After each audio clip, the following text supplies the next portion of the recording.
Good morning everyone, কেমন আছো সকলে? আশা করছি সকলেই তোমরা ভীষণই ভালো আছো। আমরাও মোটামুটি সবাই ভালো আছি। আমারই শুধু একটু শরীরটা খারাপ। তো যাই হোক, এখন সকাল বাজে প্রায় 7:30 পৌনে 8টা। এখন থেকেই তোমাদের সবাইকে সাথে নিয়ে আজকে ব্লগটা স্টার্ট করলাম।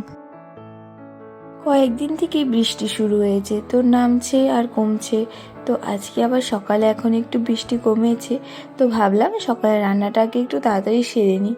আর কয়েকদিন থেকে আমারও শরীরটা ভালো না, বৃষ্টির মতো আমারও জ্বর উঠছে আর নামছে।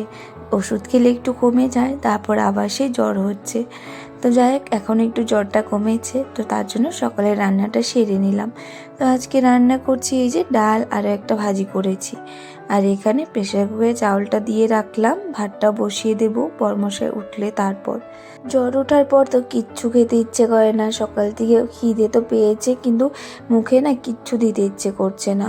কালকে রাত্রেও খেতে ইচ্ছে করেনি, কিন্তু একটু জোর করে খেয়েছি। এবার না খেলেও শরীরটা খুব দুর্বল হয়ে যায় আর মাথাটা না খুব ঘোরায়। আমারও আজকে যে সকালে খেতে তো ইচ্ছে করছিল না, একটু পর পর যেন মাথাটা ঘোরাচ্ছিল। তো যাই হোক, এর মধ্যেও রান্নাটা সারলাম। আর ভাতের মধ্যে একটা আলু আর একটা পটল সেদ্ধ দিয়ে দিলাম, এটা আমি খাবো। ডালটা দিয়ে কিচ্ছুতেই খেতে ইচ্ছে করছে না বলে। তো যাই হোক, এখানে দেখো ডালটা বানানো হয়ে গেছে। তো এখানে 2 বাটি করে রেখে দিচ্ছি। এটা যেটা বড় যেটা গাবলা, ওটাতে থাকবে সকালের জন্য আর দুপুরের জন্য। আর একটা এক্সট্রা করে রেখে দিচ্ছি এটা রাত্রের জন্য। তো 1 বাটিতে রেখে দিলে না বেশি ঘাটলে তো নষ্টও হয়ে যেতে পারে, তার জন্য 2 বাটিতে করে রেখে দিই। আর আমি রান্নাটা সেরে এসেই যে একটু ঘরে ডাস্টিং করে নিচ্ছিলাম। তেমন একটা তো নোংরা হয়নি, কারণ বৃষ্টি পড়ছে। বৃষ্টি হলে না এই ডাস্টিং করার তেমন একটা দরকার হয় না, কারণ ঘরগুলো তেমন একটা ভেজা ভেজা থাকে না, তো কোনো ধুলাবালু তেমন একটা উড়ে না, তো তেমন একটা কিছুই নোংরা হয় না। তো যাই হোক, এর মধ্যে একটু একটু সব করে নিচ্ছিলাম, তো যতটুকু করে নিতে পারি আর কি। আর জানি না আবার কখন জ্বর উঠে পড়বে, আবার সে শুয়ে থাকতে হবে। আমার কখনো কষ্ট হয়, কারণ মাও তো সারাদিন করতে থাকে। আমার শরীরটা খারাপ হলে তো সব কিছুই মারই করতে হয়, তার জন্য শরীরটা খারাপ হলে তো কিচ্ছু করতেও ইচ্ছে করে না। তো তার জন্য আর কি কিছু করতেও পারছিলাম না। তো ভাবলাম একটু যতটুকু শরীরটা ভালো আছে, একটু একটু যতটুকুই পারি আর কি কাজগুলো করে রাখি। বর্মশাই আর আমার মাম্মাম এখনও ঘুমিয়ে আছে। তো ঘুমিয়ে আছে বলে দেখো এই কাজগুলো করে নিতে পারছি, নয়তো মাম্মাম উঠলে আর সেই কাজগুলো করা হবে না। তো এইখানে ভাবলাম আজকে একটু ফটোগুলো সরিয়ে ভালো করে একটু মুছে নিই। অনেক দিন হয়ে গেল এই জায়গাটুকু মোছা হয় না। এত শরীর খারাপের মধ্যেও ভিডিও আমি কেন করি জানো? আমার না এখন ভিডিও না করলে একদমই ভালো লাগে না। মনে হয় সারাদিন কিছু একটা হয়তো মিস করছি। একদিন যদি ভাবি যে আজকে ভিডিও বানাবো না, আজকে ছেড়ে দিই, কিন্তু জানি না কেন একটু পরই আবার মনে হয় যে না, ভালো লাগছে না, একটু করি। তো সারাদিন যতটুকুই পারি তোমাদের কাছে শেয়ার করি। আমার কিন্তু তেমন ভিউজও আসে না, লাইকও আসে না, যেটা সত্যি কথা। তো জানি না, তাও আমার এই ইউটিউবটা না করলে আমার ভালোই লাগে না।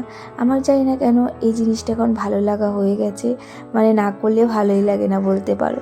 তো যতটুকু যাই করি আমি শেয়ার করি, জানি না কখনো কিছু করতে পারবো কি না, কিন্তু সত্যি কথা আমি বলি তোমাদেরকে, আমি যে আগে ভিডিও করেছি বা অনেক কিছু আছে আমার কাছে, এই ভিডিওর মাধ্যমে তোমাদের কাছে শেয়ার করেছিলাম।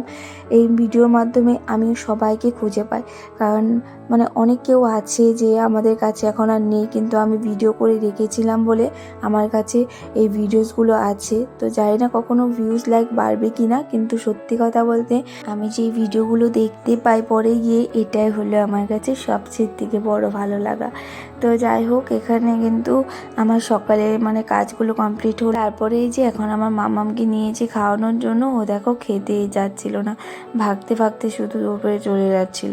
তারপর বর্মশাই যাবে, এই যে দেখো এখন কি জোরে জোরে বৃষ্টি পড়ছে, কি আর বলবো দেখো।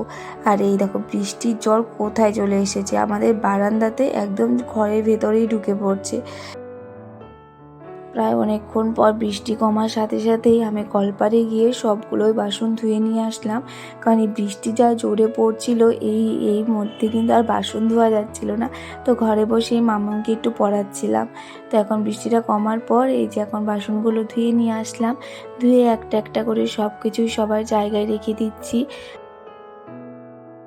আমার না বৃষ্টির দিন কিন্তু বেশ ভালো লাগে।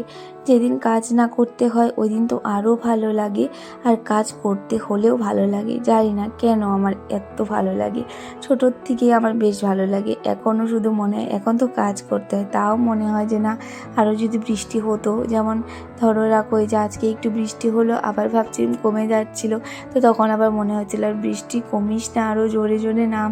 আমার কিন্তু খুব ভালো লাগে। আর এই গরমের দিন এবার আমি বুঝেছি এত কষ্ট হয়েছে আমার এই গরমেতে, কি বলবো। এবারের মতো কখনো আমি এত কষ্ট করিনি, মানে যতটা আমার এবার গরম লেগেছে কি বলবো, মানে অসহ্য গরম হয়ে পড়েছিল এবার।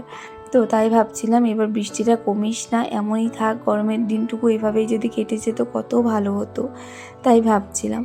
আর তারপরে কি যে কাপড়গুলো কয়েকটা এখানে রেখে দিয়েছিলাম, বৃষ্টির দিন না এখন ঘরেও কাপড় থাকবে, তো এগুলোই আর কি কয়েকটা কাপড় বের করে এই যে এখন ভাঁজ করে নিলাম। আর এখানে আমার কয়েকটা গামছাও ছিল, যেগুলো আর কি একটু একটু কখনো লাগে, তো তার জন্য এখানেই রেখে দিয়েছি। তো গামছাগুলো ভালো করে ভাঁজ করে রাখলাম। আর আজকে বৃষ্টি পড়ার পর না গাছগুলো যেন ঝকমক করছিল, তার জন্য এই যেখানে গাছগুলো দেখতে এসেছি। আমার তো এই গাছগুলো বাইরেই রেখে দিয়েছি বলে এখানেই রয়েছে। তো চলো, গাছগুলো দেখে খুব ভালো লাগলো। আর আজকে ব্লগটাও এখানে এন্ড করছি। টাটা।